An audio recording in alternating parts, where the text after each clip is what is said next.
नमस्कार।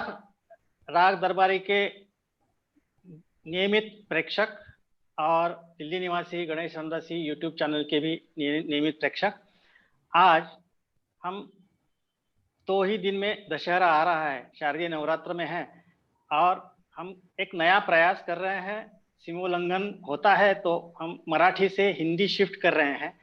एक छोटी सी सीमा थी जिससे मराठी से अनभिज्ञ लोग उसका योगदान उन्हें मिलता नहीं था, तो उनकी इच्छा थी कि ऐसे महत्वपूर्ण विषय पर इंटरव्यू हिंदी में लाया जाए।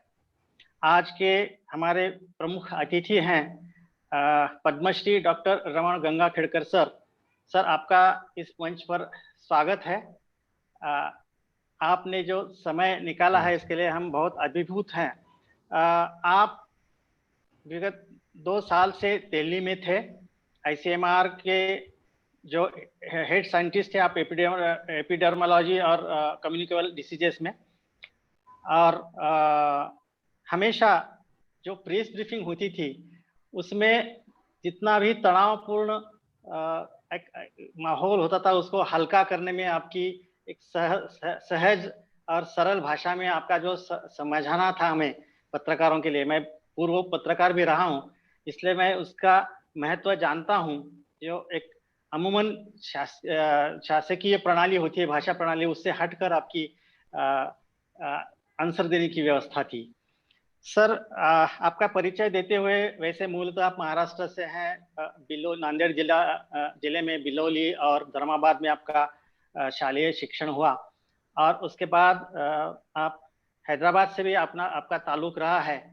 और जब आपने मास्टर डिग्री बाल्टीमोर में मास्टर्स इन पब्लिक हेल्थ में कर आप वापस आए तो national institute of nutrition Hyderabad में भी आपका सहयोग रहा। नेशनल इंस्टीट्यूट ऑफ इम्यूनोलॉजी में मुंबई में भी आप कार्यरत थे। और सबसे महत्वपूर्ण काम जो आपने एक नया चेहरा दिया पुणे से, जो नेशनल एड्स रिसर्च इंस्टीट्यूट है नारी, वहाँ आप डायरेक्टर थे और 2 साल पहले आप आईसीएमआर के हेड भी रहे हैं।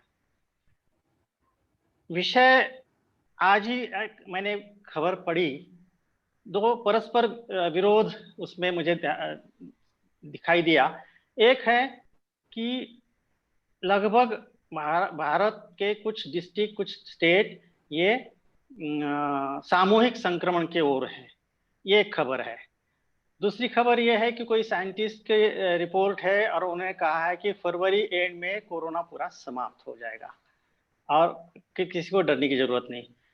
यानी ऐसा एक लग रहा है कि एक जगह हम अनलॉक के सिस्टम में सीमोल्लंघन करने जा रहे हैं, एक जगह हमें बताया जा रहा है कि मास्क पहने रहिए, 2 गज की दूरी रखिए, यानी आपको लक्ष्मण रेखा खींचिए, उसी में रहना है, उसी दायरे में रहना है।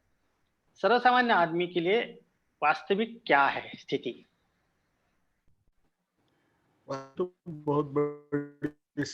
बहुत साफ है ना। अब जो अंदाज लगाते हैं वो अंदाज लगाते वक्त कुछ एजम्पशंस होते हैं। ये जो संख्या बढ़ रही थी वो थोड़ी इन दिनों में कम होती हुई नजर आ रही है। कुछ लोगों को ऐसे लग रहा था कि शायद हमारा टेस्टिंग कम हुआ है और उसकी वजह से ये संख्या कम दिख रही है।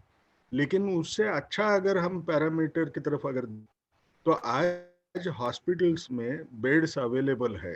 जहाँ भी ये जो आउटब्रेक था काफी सीवियर था, उन जगहों पे भी आपको एक दिखाई देता है कि वहाँ बेड्स अवेलेबल है। आज आपको इंटेंसिव केयर यूनिट में भी जगह मिलती है। तो इसका मायना कुछ न कुछ तो हुआ है, कम तो पक्का हो रहा है। अब रहा सवाल, कुछ लोगों को जो लग रहा है फरवरी तक वो शायद पूरा खत्म हो जाएगा। खत्म होने की बात शायद इतना आसान नहीं है, लेकिन फिर भी उनके अंदाज जो उन्होंने लगाए हैं वो कोई एजम्पशंस पे लगाए हैं जिसके बारे में पूरी जानकारी हमारे पास है नहीं है। और किसी को भी क्रिटिसाइज करना कि वो उन्होंने गलत किया होगा ये बोलना भी मुनासिब नहीं है, क्योंकि आपको जानकारी पूरी नहीं है। लेकिन अगर मेरा खुद का ओपिनियन अगर बोलना है, ये कोई आईसीएमआर का ओपिनियन नहीं या कोई ऑर्गेनाइजेशन का नहीं, एक इंडिविजुअल करके ओपिनियन दे रहा हूँ। इसमें मुझे एक लगता है कि ये डिक्लाइन तो दिख रहा है, ये कम तो होएगा। जैसे कम हो जाएगा उसमें रिस्क जीरो तो नहीं होना है। ये तो रिस्क जो है, अभी आपने जैसे देखा, अभी H1N1 का सीजन आना शुरू हो गया, जो influenza, pandemic yes influenza yes. का जो बोलते हैं वो हाँ सीजन आते हुए उसका आज तक तो हमने देखा नहीं था। जब ये बीमारी अपने यहाँ आई, जब वो H1N1 का सीजन नहीं था, तो हमको ये मालूम नहीं ये दोनों बीमारियां इकट्ठा रहे तो क्या करते हैं। तो इस हालत में हमको जितना हो सके उतने कोविड अप्रोप्रिएट बिहेवियर्स को फॉलो करते आना है। अगर मेरे को खुद को अगर मुझे बोलना है तो मैं एक बोलूंगा, क्योंकि ये बीमारी में सबसे बड़ी बात सब हम सबको समझनी चाहिए कि इसकी वैक्सीन आएगी। वैक्सीन आएगी, कितने कितने लोगों को वो प्रोटेक्ट कर पाएगी, अगर 100 लोगों को दूं तो कितने लोगों को प्रोटेक्ट करेगी, ये हमको मालूम नहीं है अभी। समझ लीजिए वो एक 60-70% लोगों को प्रोटेक्ट करती है, तो भी इतनी आबादी अपनी इतनी बड़ी है, सब लोगों को एक ही टाइम पे देना ये भी मुनासिब नहीं है।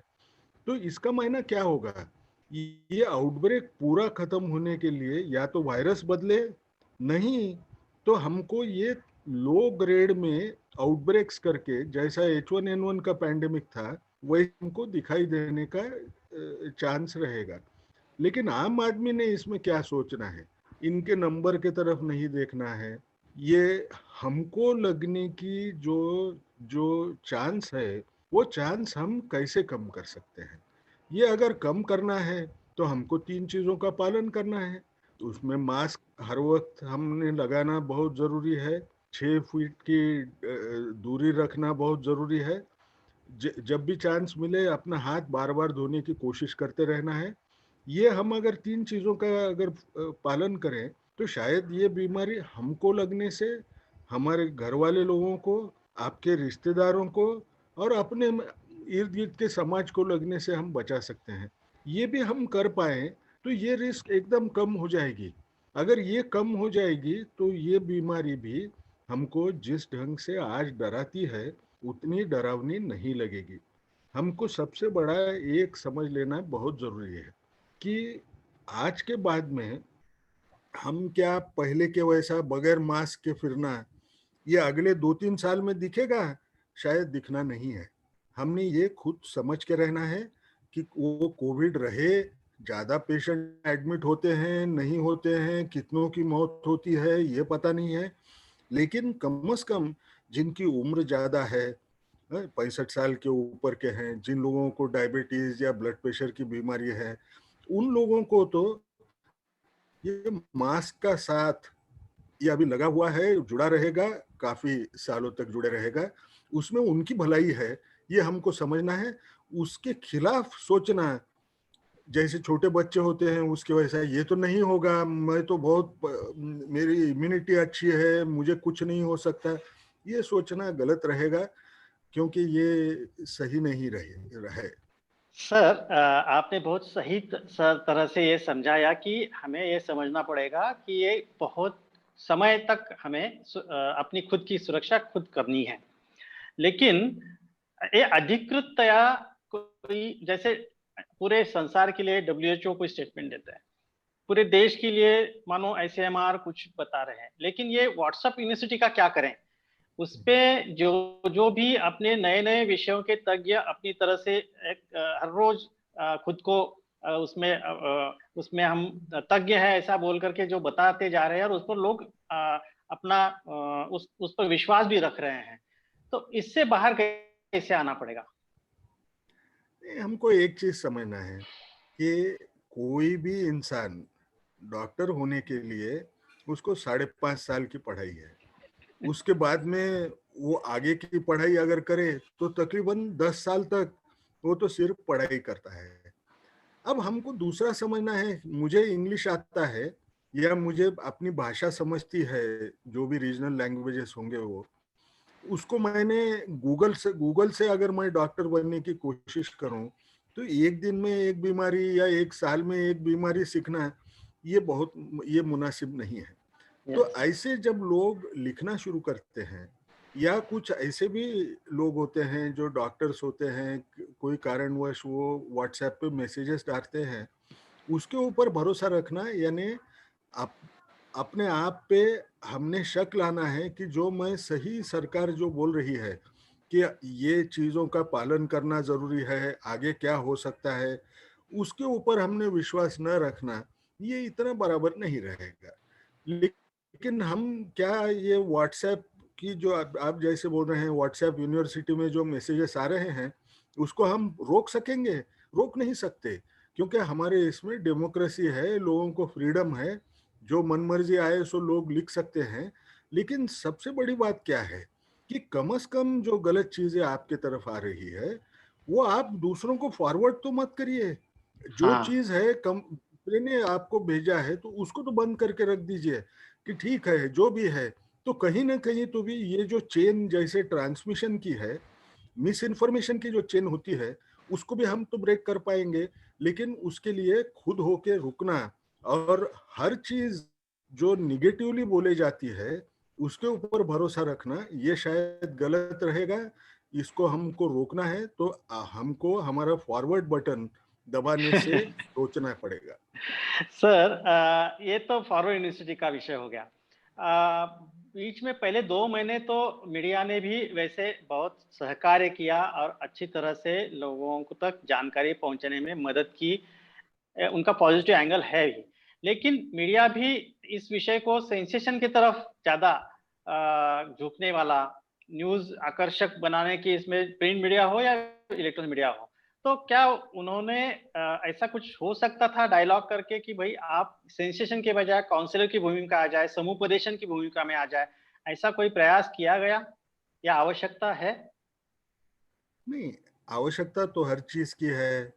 जो भी रिपोर्ट करता है उसने भी रिस्पॉन्सिबल रिपोर्टिंग होना, उसके हिसाब से ये जरूरी रहता है। लेकिन हर एक की सोच भी अलग होती है।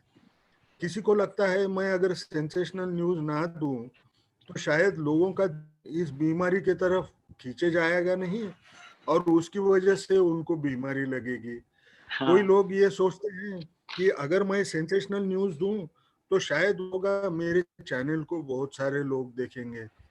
लेकिन ये करते वक्त कहीं तो बैलेंस रखना हमारे लिए बहुत जरूरी। जितनी बार मैं मीडिया से भी जब इंटरैक्ट करता था, क्या उनके मन में ये भावना थी कि सरकार को गलत बताए, या हम लोगों को जब हम बात कर रहे हैं तो ऐसे हमारे ने गलत किया ऐसे बोलने में उनको खुशी लगती थी? खुशी नहीं लगती थी।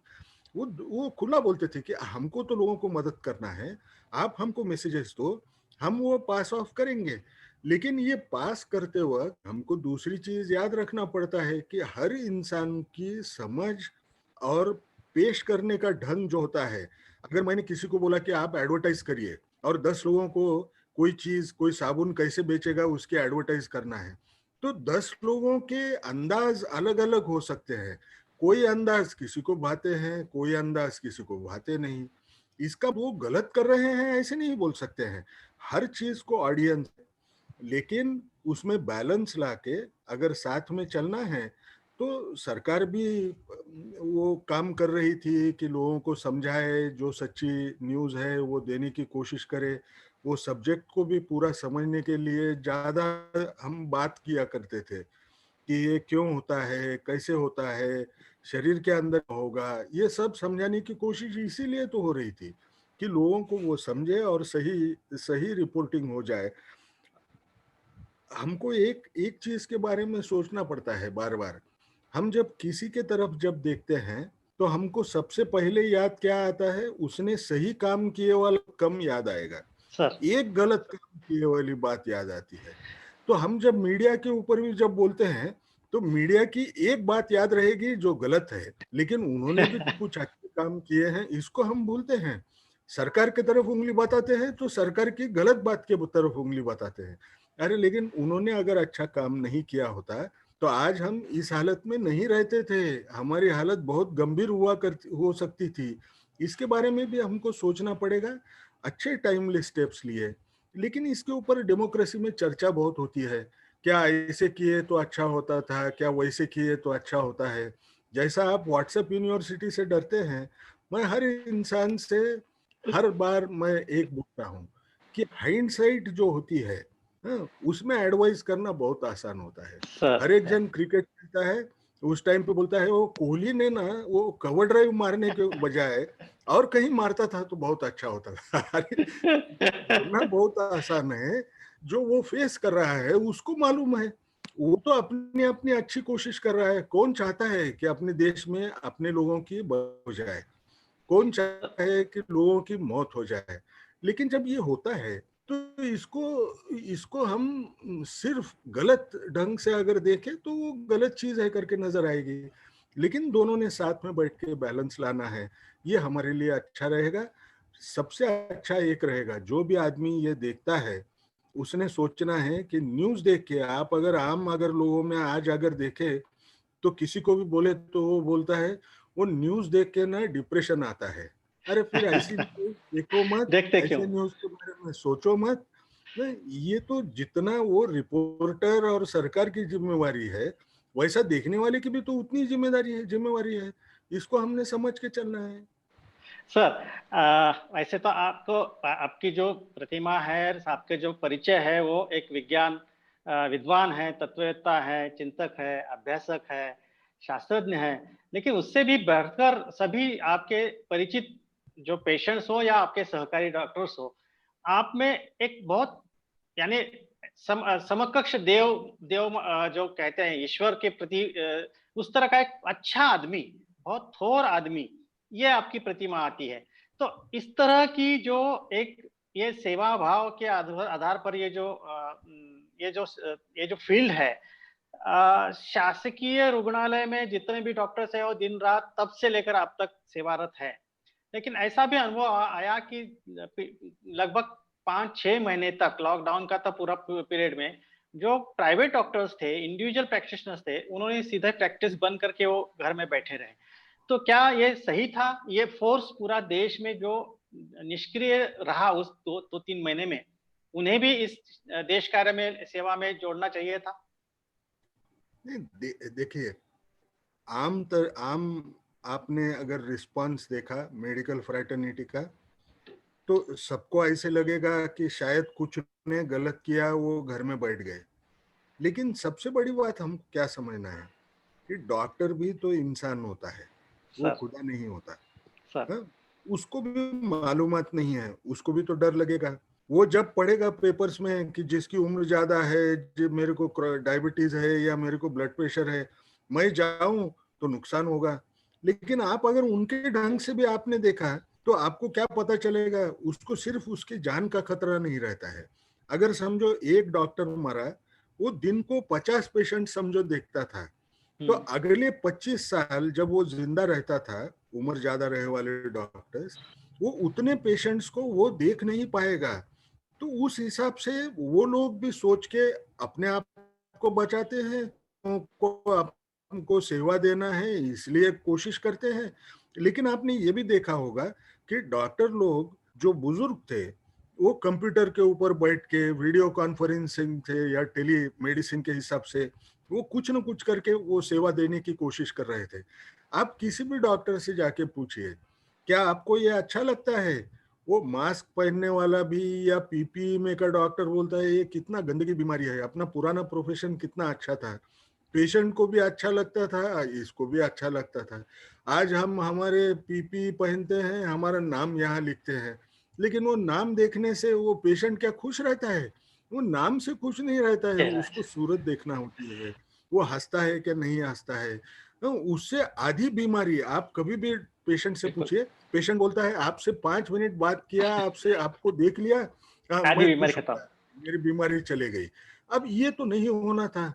अब ऐसे हालत में किसने क्या करना था, इसके बारे में सोचने के बजाय अब क्या कर सकते हैं? हमने एक सोचना चाहिए कि आप अगर देखें तो सारे देश भर में कितने डॉक्टर्स दिन रात काम कर रहे हैं, न बिल्कुल। उनको कभी छुट्टी मिलती है न कुछ है।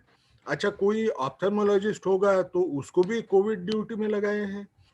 जो कोई ऑर्थोपेडिक सर्जन होगा वो भी तो उसमें ही लगा हुआ है। तो हम जब उनको दोष देते हैं तो हमने खुद सोचना है कि क्या हम ना कोविड शुरू होने के बाद में अपनी अपनी ड्यूटी भी उतने अच्छे ढंग से कर पाए, नहीं कर पाए। सारे लोग घर में बैठे और ऊपर से उन लोगों को सिर्फ बोले, उनमें कुछ ही लोग बैठे थे घर में, लेकिन उन लोगों को आप बोलते हैं वो लोग तो घर में बैठे थे। हाँ, घर में बैठे थे यानी आप कहाँ बैठे थे? तो ये सोचना ना थोड़ा गलत होता है। हर इंसान की सोच अलग होती है, उस हिसाब से चलना है।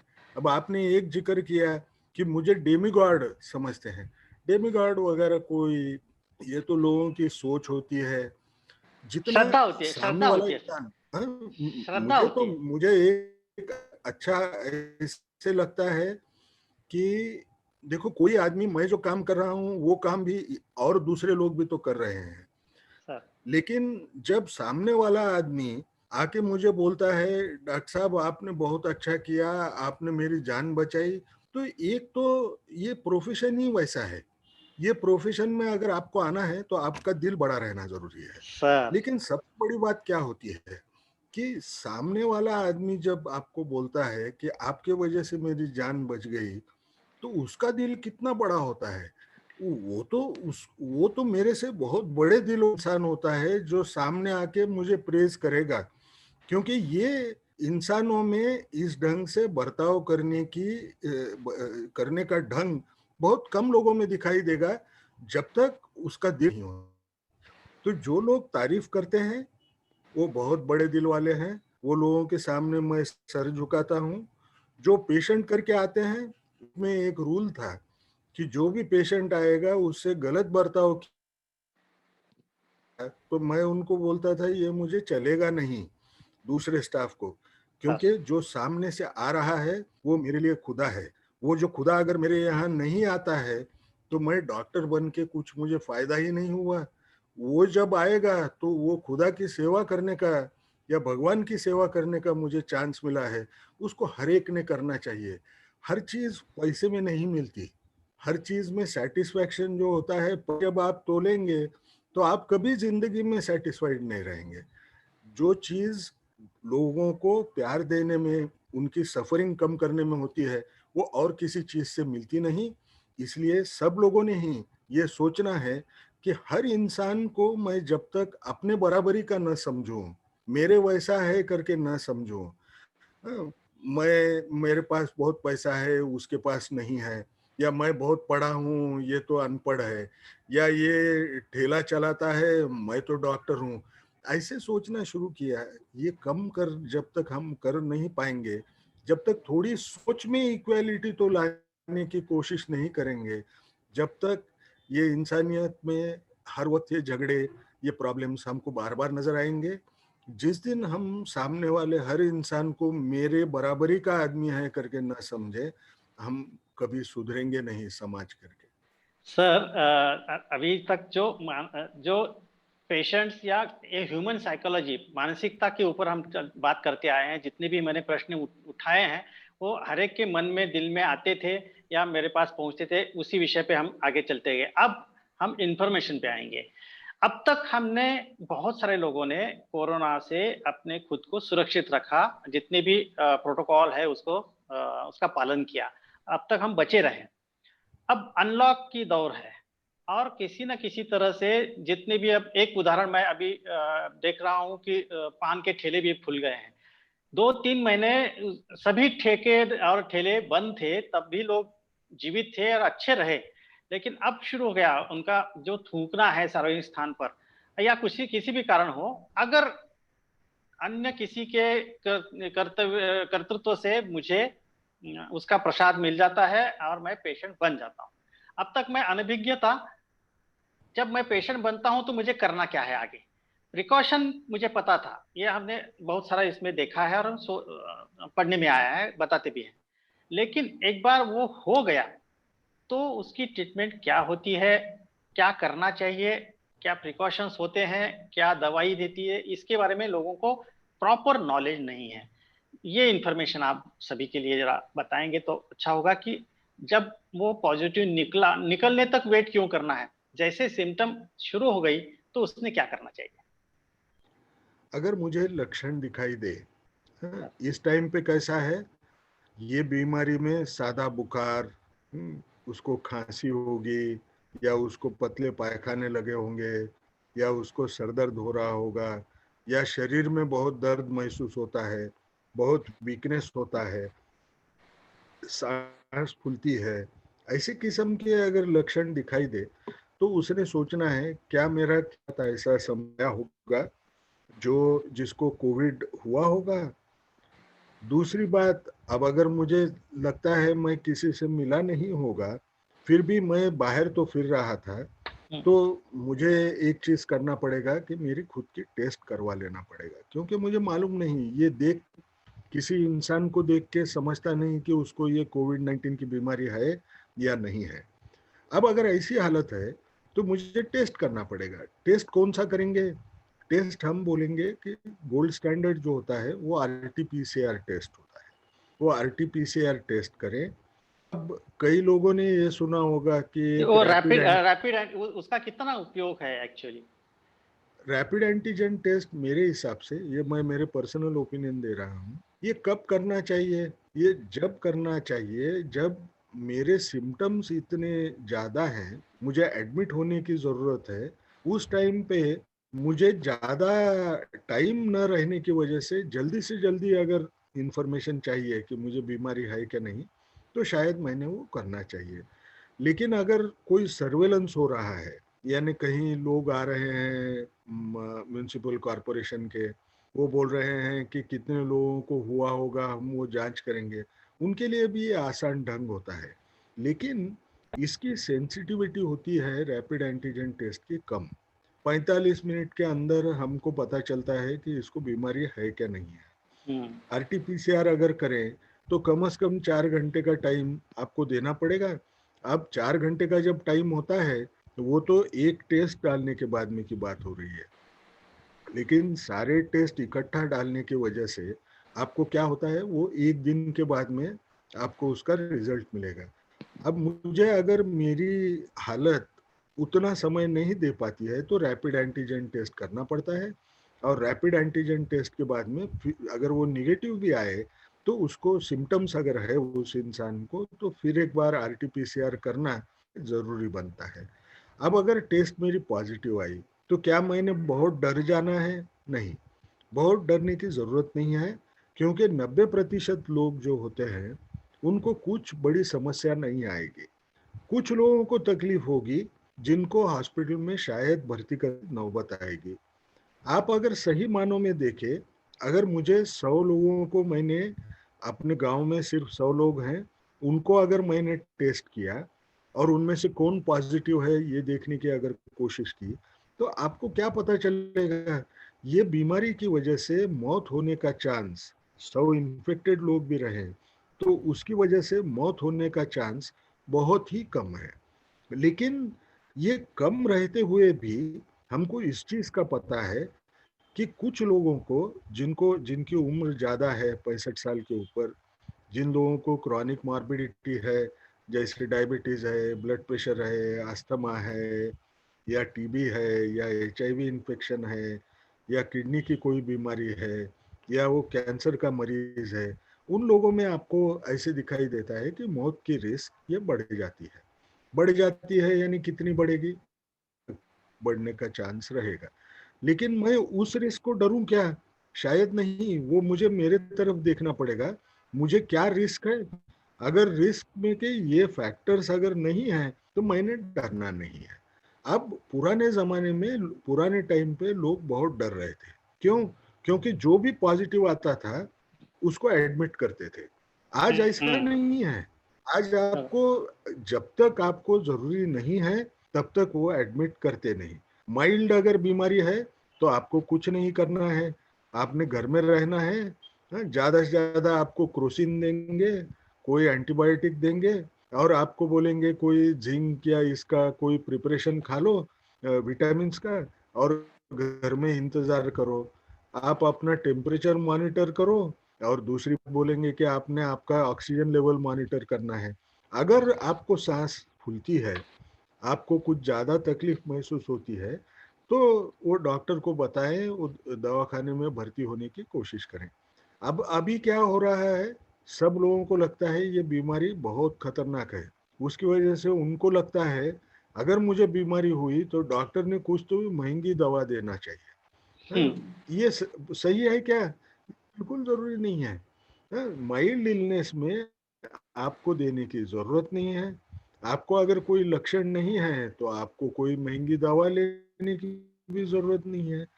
अब इसकी वजह से क्या होता है, कुछ लोग डिमांड करते हैं, कुछ डॉक्टर्स में भी ऐसे किस्म के लोग होते हैं, चलो मैंने पेशेंट को अगर भारी से दवा लिख के दी तो वो पेशेंट खुश हो जाएगा, वो कुछ भी दवा लिख के देते हैं, उसकी कीमत भी बहुत ज्यादा होती है। ये आपको माइल्ड इन्फेक्शन तक करने की जरूरत नहीं।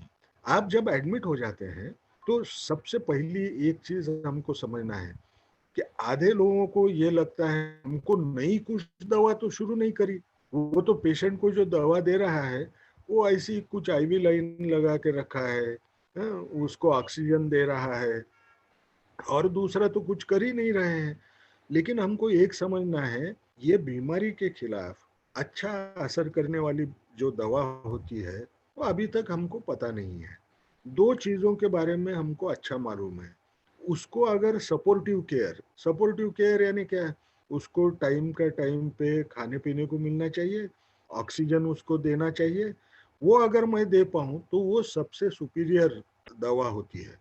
अब रहा सवाल, कुछ लोगों को जब सांस चढ़ती है तो सांस ये लगने के बाद में उसको हम स्टीरॉइड शुरू करते हैं। अब वो स्टीरॉइड लेना ये उसके लिए बहुत जरूरी बनता है, क्योंकि स्टीरॉइड देके हम उसको जो साइटोकाइन स्टॉर्म जो होता है आखिरी स्टेज में, जिसमें हमारी प्रतिकार शक्ति इतना ज्यादा रिएक्ट करती है इस विषाणु के खिलाफ कि वो रिएक्शन से ही आदमी मर जाए, तो ये जब होने का डर होता है हम स्टीरॉइड्स देके उसको दबा डालते हैं। और उसको दूसरी कोई बीमारी होगी, ब्लड प्रेशर होगा, डायबिटीज होगा, उसका इलाज करके उसको नॉर्मल पे लाने की कोशिश करते हैं। जिन लोगों को कोई हार्ट का कोई प्रॉब्लम होगा तो उसको कुछ दवाइयाँ होती है कि जिससे हम ये हार्ट के प्रॉब्लम बड़े ना हो जाए और उसकी वजह से इसको मौत का डर जो बढ़ने का डर है या न्यूरोलॉजिकल प्रॉब्लम आने का डर है वो कम करने की कोशिश करते हैं।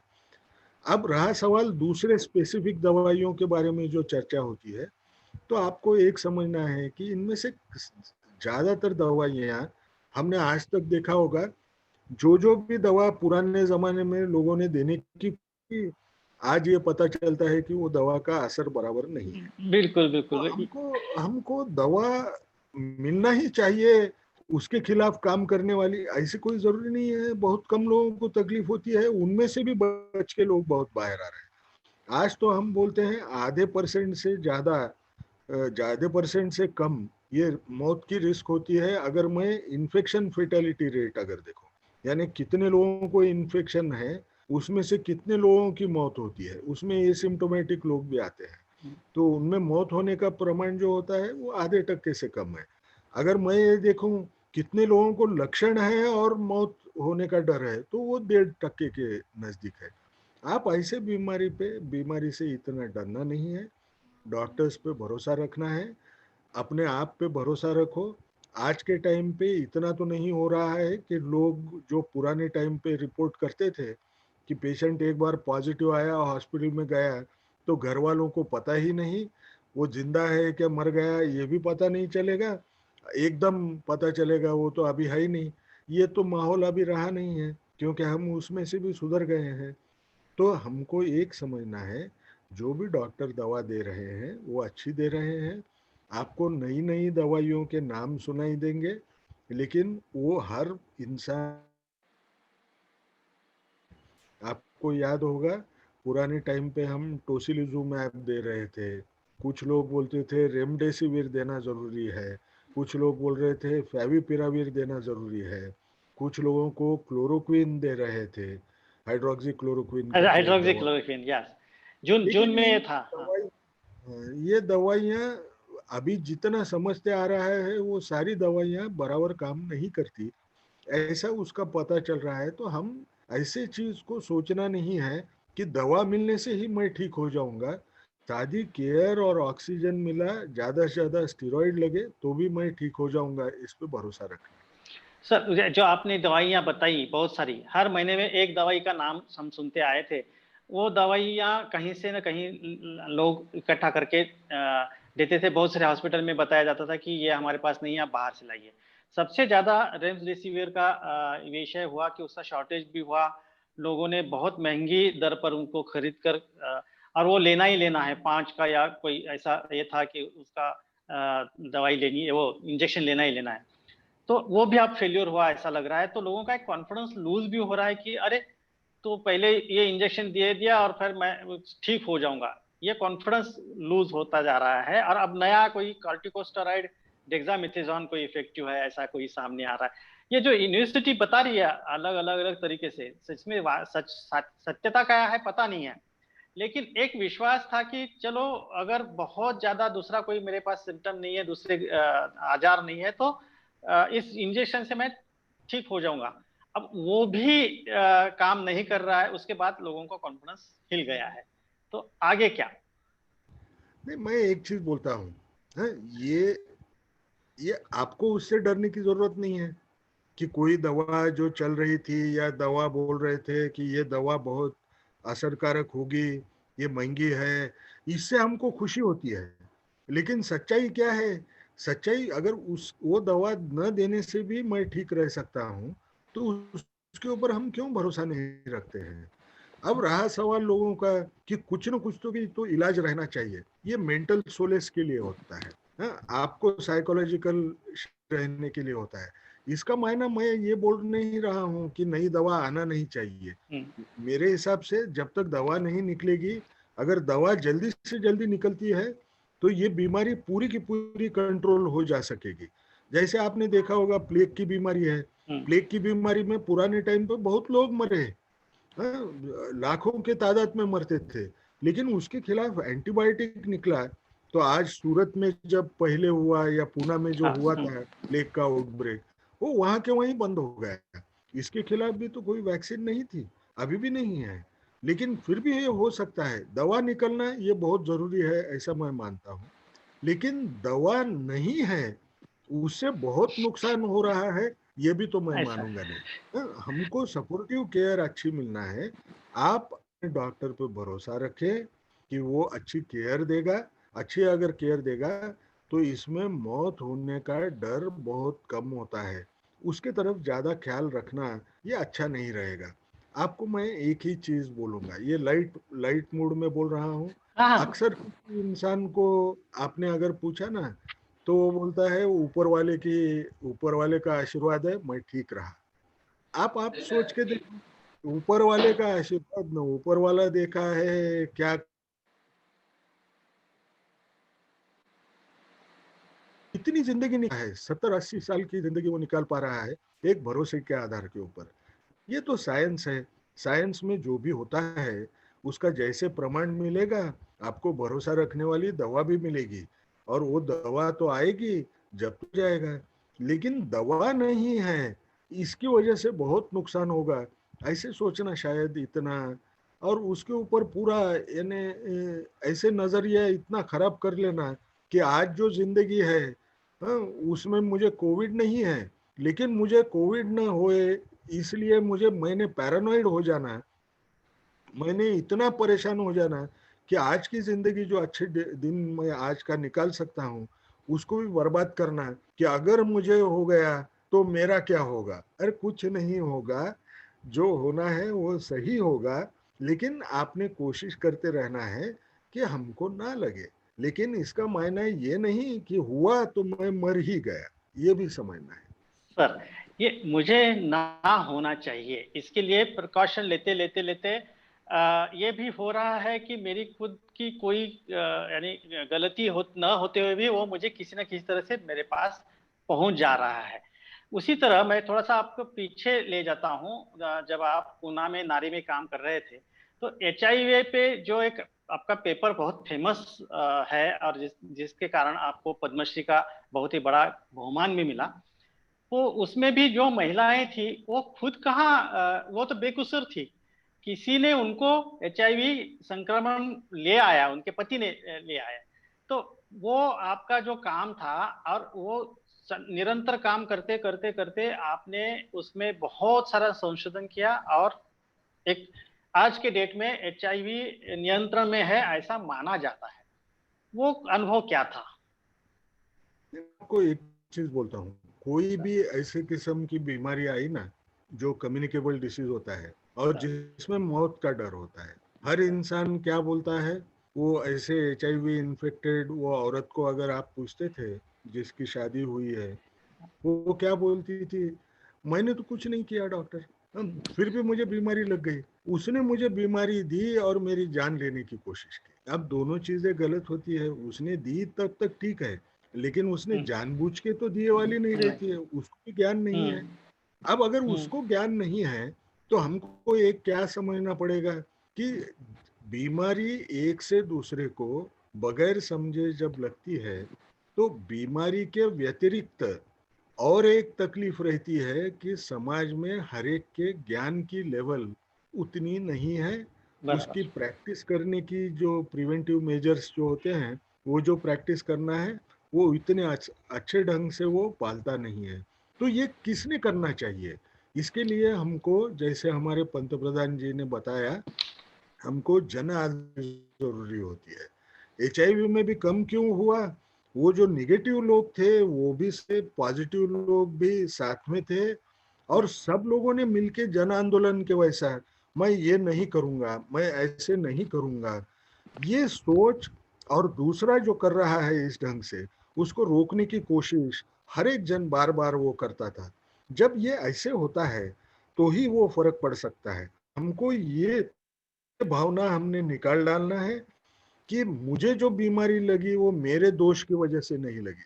तो हमको ये सोचना है, क्या मैंने समाज में सब लोगों ने की कोशिश की, क्या कोई उसका पालन कर रहा था कोविड अप्रोप्रिएट बिहेवियर का, तो मैंने उसको रोकने के लिए मैंने क्या प्रयास किया। आप अगर हर प्रयास अगर सरकार ने करना है ऐसे अगर आप समझते हैं या किसी और ने उनको समझाते हैं, तो हम उतने रिस्पॉन्सिबल सिटीजन नहीं होते हैं।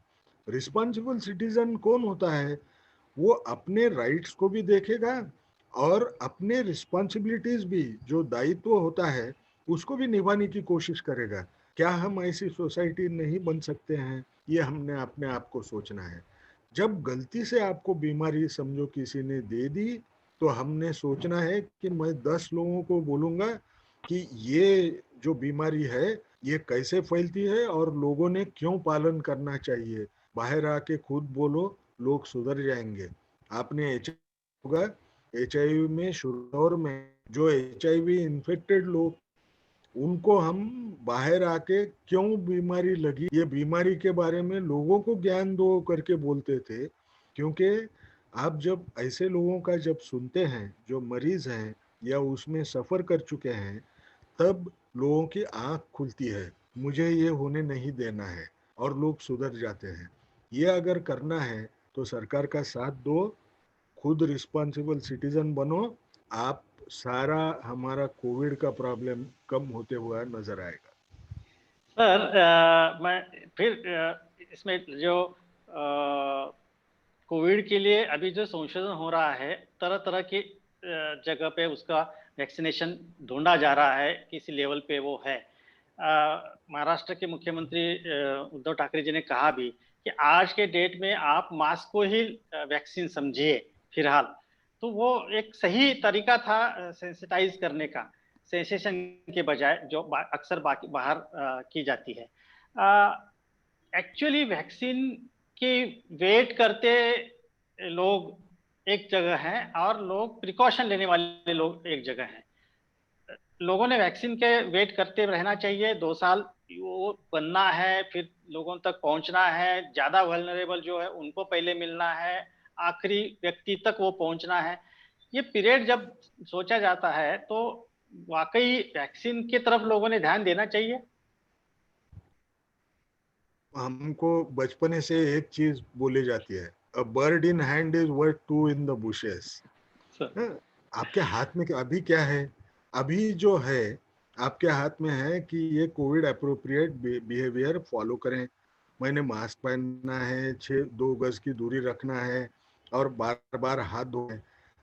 वैक्सीन आएगी, लेकिन वो आने वाली है, इसलिए मैंने इसका प्रैक्टिस कम कर देना, ये गलत रहेगा। हाँ हमको एक समझना है, वैक्सीन लेने के लिए आपको अगर लायक रहना है, वैक्सीन लेने लायक रहना है, तो आपको निगेटिव होना है। आप अगर निगेटिव रहना है तो आपके हाथ में इतना ही है, मास्क पहने, 2 गज की दूरी रखें और हाथ बार बार धोया करें। अब ये अगर चीज है, इसको हम न माने और ज्यादा विश्वास वैक्सीन आने पे रखते हैं, तो शायद मुझे ये समझा नहीं है कि ये वैक्सीन प्रिवेंशन की वैक्सीन की बात कर रहे हैं, इससे ट्रीटमेंट की वैक्सीन तो है नहीं है। यानी हाँ कल चल के अगर हो गया तो वैक्सीन लेने से मेरा बीमारी जो भी होगी वो खत्म हो जाएगी, ऐसे तो नहीं है। ये तो वैक्सीन लेने से मुझे बीमारी नहीं लगेगी, इस किस्म की प्रिवेंटिव वैक्सीन है। तो प्रिवेंटिव वैक्सीन के लिए खुद को निगेटिव रखो, इस चीज पे भरोसा रखो जो आज आपको सामने दिखती है। और जैसे मैंने बोला, फिर एक बार रिपीट करता हूँ, a bird is worth two in bushes. Sir, बस आखिरी इसमें आ जाता हूं मैं। अब ठंड आ रही है, स्पेशली दिल्ली में, तो इसमें प्रदूषण के साथ साथ ठंड और इन्फ्लुएंजा और बाकी सभी बीमारियों का एक दौर आ ही जाता है। तो ऐसे स्थिति में, और उसमें एक ऐसी भी न्यूज़ है कि जहां कोविड जो था विदेशों में, वहां फिर एक बार वो दूसरा ये अटैक हो रहा है, वहां संख्या बढ़ रही है। आईसीएमआर और के जो जितने भी हमारे डिसीजंस हैं सरकार के, वो सही रहे, इसलिए हमारा कर जित बाहर के देशों से कम है, कर बहुत सारा कंट्रोल में है। लेकिन अब ये दूसरा दौर अगर आता है तो उसको कंट्रोल में रखने के लिए एज अ नागरिक, एक सामान्य नागरिक ने क्या करना चाहिए? देखो, एक तो हम लोगों को डर लगता है, जो लोगों को इन्फ्लुएंजा मालूम है, पोल्यूशन का असर मालूम है, उनको डर लगता है, ठीक है। लेकिन आम लोगों ने उसमें अच्छी बात क्या देखना है? ये सारे बीमारियां अगर मुझे रोकना है तो मुझे क्या करना पड़ता है? इन्फ्लुएंजा के लिए भी तो मास्क पहनना है, उसमें भी 2 गज की दूरी रखना है। पोल्यूशन जो है, वो भी पोल्यूशन का असर अगर मैं मास्क पहनूं तो वो भी कम हो सकता है। बाकी चीजें जो सरकार है वो तो सरकार करेगी, वो तो आपके हाथ में नहीं है, वो तो सरकार के हाथ में, वो करती ही रहेगी। लेकिन जो आपके हाथ में है कि पोल्यूशन कम करना है, आपको मास्क पहनना है, वो H1N1 का स्प्रेड ज्यादा नहीं होना है, तो भी मैंने वही चीज करना है जो कोविड में करना है। आपको सब लोगों को मेरे एक एक सलाह मैं बोलता हूँ, हम जो सीखे हैं वो अगर फिर भी रिगरसली फॉलो किए, तो बाहर के देशों में जो बोला जा रहा है कि ये 9 गुना बढ़ सकता है, ये हमको दिखाई नहीं देगा। क्योंकि जैसे आपने देखा होगा, इसका ये मास्क के इस्तेमाल करने की वजह से हम लोग बोलते हैं दूसरे फायदे भी बहुत हुए हैं। टीबी का स्प्रेड कम हो रहा है क्योंकि लोग मास्क पहन के जा रहे हैं। आप इधर उधर बाहर भी कम फिर रहे हैं। अभी स्पीटिंग यानी थूकना, ये पनिशेबल ऑफेंस हो गया है, तो उस थूकना कम हो गया तो भी टीबी का स्प्रेड कम हो गया। तो ये सारे जो फेफड़े से संबंध रहने वाले जो बीमारियां हैं, ये बीमारियां आप कोविड के जो कायदे हैं उसको अगर आप फॉलो करें तो आपको कई बीमारियों के अंदर आपको फायदा होते हुआ नजर आएगा। आपको वो बीमारी से भी आप बच जाएंगे। आप सोचिए, आप अगर अस्थमेटिक है, आज आप मास्क पहन के रह रहे हैं, तो वो जो पोल्यूशन की वजह से अस्थमा बैठ रहा था, उसमें 100% तो प्रोटीन ही है, ये तो हम मानते हैं। लेकिन कुछ न कुछ तो असर आपको भी दिखाई देने वाला है। तो वो मास्क को अपना समझो, दुश्मन नहीं, और उसके साथ में रहने की कोशिश करना हमारे लिए अच्छा रहेगा। सर, आपने जो समझाया है सभी के लिए, बहुत ही जो बेसिक ज्ञान दिया, और वो लोग जैसे विश्वास रखते हैं अपने डॉक्टर के ऊपर और वही उसी को देवता मानते हैं और वो बताए वो समझते हैं और उसकी तरफ चलते हैं। आज तक सबने वही करते आए हैं। उसके साथ साथ सभी ने अपने घर में जो नुस्खे थे दादी माँ के, और उसमें तो उसमें अपने यहाँ चिरंतन जो प्रणाली है आयुर्वेद की, और उसमें जो छोटे छोटे जो नुस्खे हैं उसका प्रयोग किया जाता था। जैसे आईसीएमआर ने प्रोटोकॉल दिया था, आयुष मंत्रालय ने भी एक प्रोटोकॉल जारी किया है, उसके साथ साथ उसका भी प्रयोग हो रहा है। ये आयुष का भी प्रभाव आपको लगा, यानी आयुर्वेद का भी जो ज्ञान इनहेरेंट है और जो मिला है प्रोटोकॉल से, उसका भी प्रभाव है कि जिससे ये कर्व कम रहा भारत देश में? ये मुझे बोलने के लिए दिक्कत होगी, क्योंकि मुझे आयुर्वेद समझता नहीं। ये एक चीज मैंने मानना चाहिए। और हम अपने आप में अगर कॉम्पिटेंस नहीं है तो किसी के ऊपर कुछ बात करना ये भी सही नहीं है। अब किस चीज की वजह से किसका बचाव हुआ है, ये बोलने के लिए अच्छे स्टडीज करने की जरूरत होती है। शायद वो स्टडीज आयुष आयुष मंत्रालय जो है वो भी कर रहा है। हमको एक समझना बहुत जरूरी है। अगर हमको लगता है कि मैं वो लेके जो भी उनके नुस्खे होंगे उससे मैं ठीक रह सकता हूँ, हमको उससे कोई यानी गिला नहीं है। हमको एक समझना बहुत जरूरी है। सिर्फ हमको इन चीजों के बारे में डर जो ज्यादा लगता है, वो डर इसकी वजह से लगता है कि वो जो दवा है वो अगर एलो दवा के साथ में उसका ड्रग ड्रग इंटरेक्शन हुआ तो क्या असर होता है, ये हमको समझता नहीं। जैसे आपने देखा होगा कि हम लोग जब दवा देते हैं तो ये दो दवाइयां साथ में मत दो, ये हमको सिखाया जाता है, क्योंकि ये दवा अगर देंगे तो दवा के ऊपर असर होगा और उसकी लेवल कम हो जाएगी या बढ़ जाएगी, उससे पेशेंट को तकलीफ होती है। तो आम जो डॉक्टर होता है, एलोपैथिक डॉक्टर, वो उन चीजों से डरता है कि ये अगर दूं और कुछ हो गया, मैं जो दवा दे रहा हूं उसका असर नहीं होगा, तो ये मुश्किल है करके। लेकिन लोगों को जीत आजादी है। लोग जो सोचते हैं कि मैं अगर आयुर्वेद पे भरोसा रखता हूँ या होम्योपैथी पे भरोसा रखता हूँ, तो वो तो एडल्ट्स हैं। वो एडल्ट जो सोचते हैं वो करते रहे होना। तो सिर्फ जब एलोपैथी की तरफ आप आते हैं दवा के लिए, तो हमारी दवा जो होती है उसके साथ में ये दवा लेना, ये शायद अपने आप को ऐसे सिचुएशन में आना है जहाँ डॉक्टर को समझता नहीं कि ये दोनों दवाइयाँ साथ में लिए तो क्या असर हो सकता है। इसको ही हम डरते हैं। बाकी चीजों से हमको कुछ नहीं है। जो भी अच्छी चीज रहे तो एलोपैथी में लिया गया। जो आप क्लोरोक्विन या सिंकोनाबार की जो बात होती है या डिजिटलिस की भी बात होती है, वो तो वनस्पति से आए, लेकिन उसको हमने ना तो नहीं कहा। लेकिन जब बनता है उसको एलोपैथी कैसे आगे लेके जाए, इसके लिए हम पढ़ते हैं। क्योंकि हर इंसान की, वो एलोपैथी वाला रहे या आयुष वाला, उनकी इच्छा क्या होती है, इंसान की सफरिंग कम हो जाए, उसको मौत का डर न रहे। लेकिन दोनों पैथीज को साथ मिलके काम करना पड़ेगा, उसमें एविडेंस जनरेट करना पड़ेगा। और जैसे एविडेंस जनरेट होते जाएगा वो ज्ञान भी होते जाएगा। कि समझ लीजिए मैंने क्रोसिन के साथ या कोई एंटीबायोटिक के साथ में दूसरी आयुष मंत्रालय वाली गोली खाई, तो वो एंटीबायोटिक की लेवल क्या कम होगी या नहीं होगी, या वो जो दवा दे रहे हैं उसकी लेवल कम रहेगी या ज़्यादा रहेगी, ये जब तक मालूमात नहीं होती है तो थोड़ा कंफर्ट लेवल में लोगों को डर लगता है। लेकिन हर एक जन इंसान है, जो सही सोचता है वो सही सोचता है। सभी आज के श्रोतागण डॉक्टर साहब की जो जितनी भी जानकारी है, मालूमात है, विचार है और उन्होंने दी हुई सीख है, इसे आगे ले जाते हुए सबने यह भी एक ध्यान में ले लिया कि आप किसी व्हाट्सएप या किसी सूचना के आधार पर खुद डॉक्टर बनने की कोशिश मत करिए। आप सही एडवाइस के लिए डॉक्टर के पास ही जाइए।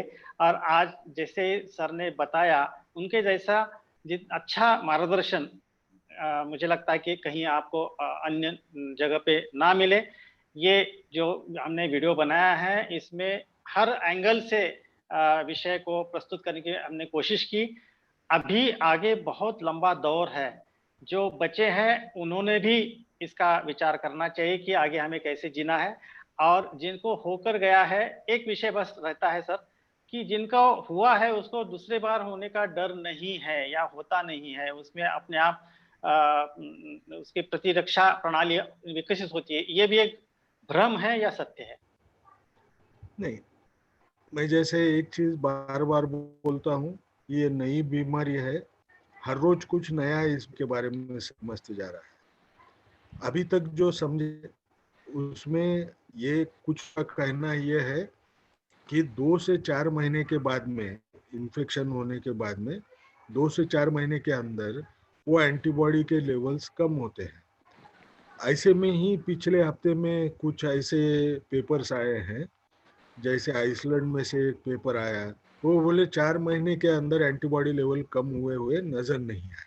तो ये डिबेट साइंस में ऐसे होता है, मैं ही सही हूँ ऐसे सोचने वाला आदमी साइंस का नहीं होता है। सर, मैं कभी गलत नहीं बोलता, ये साइंस का आदमी नहीं है। साइंस में जैसे सामने एविडेंस आएगा उसको मानना, ये हमको सिखाया जाता है। अब इस हालत में आज भी ये द्विधा मनस्थिति में है साइंस कि क्या री इन्फेक्शन हो सकता है। री इन्फेक्शन जो भी डॉक्यूमेंटेड है उनकी संख्या है बहुत कम, यानी री इन्फेक्शन तो होता है लेकिन क्या बहुत कम बार होता है, ऐसा कुछ है क्या, इसके बारे में हमको और टाइम जाने के बाद में पता चलेगा। लेकिन इंसान करके मैंने खुद के बारे में मैंने क्या सोचना है, मुझे अगर कोविड हो गया तो जो सबसे बुरी बात है उससे मुझे बचना है। बुरी से बुरी बात क्या है, और एक बार इन्फेक्शन हो सकता है। तो मुझे इन्फेक्शन हो गया तो मुझे दूसरी बार न होना है, इसलिए मैंने मास्क पहनना है, जो पूरा उसके बताए हैं कि उसकी प्रैक्टिस चालू रखना है, उसने खुद को याद दिलाना है। मैं अगर ये पहले फॉलो था तो पहली बार नहीं होता था, अब हाँ। तो जब दूसरी बार जा रहा हूँ उस टाइम पे तो मैंने अच्छा सोच के ये काम मैं होने नहीं दूंगा, ऐसे सोच के उसका पालन करना है। तो री इन्फेक्शन हो सकता है या नहीं हो सकता है, आप जिस ढंग से प्रिवेंट कर रहे हैं आपको ये पक्का हो जाएगा कि री इन्फेक्शन नहीं होगा। कोई भी ज्ञान मिलता है तो उसके लिए कोई अधिकारी होना, अधिकार प्राप्त व्यक्ति ने बताना जरूरी होता है। गीता ज्ञान श्री कृष्ण ने बताया, सांगेन चार युक्ति चार गोष्ठी चार, ऐसा मराठी में एक कहावत है। तो श्री कृष्ण जी जो अर्जुन को बताया वो भी ज्ञान था, और उसमें युक्ति और कोई रास्ता बताया था कि ये अगर आप करोगे तो आपका फल निश्चित है। तो उसी तरह डॉक्टर साहब ने अभी हमें सबको जो शिक्षित किया है, हमें जो अलग अलग प्रिकॉशन के मार्ग बताए हैं, हर चीज उस चीज को कैसे देखा जाए, ये एक तरह का तत्वज्ञान ही हमें मिला है। और हम बहुत ही आभारी हैं, अभिभूत हैं सर, आपने समय दिया, आप हम सबको शिक्षित कर पाए, और इसका अनुचर हम करके करके रहेंगे और खुद को सुरक्षित रखते रहेंगे। धन्यवाद सर, बहुत धन्यवाद। धन्यवाद।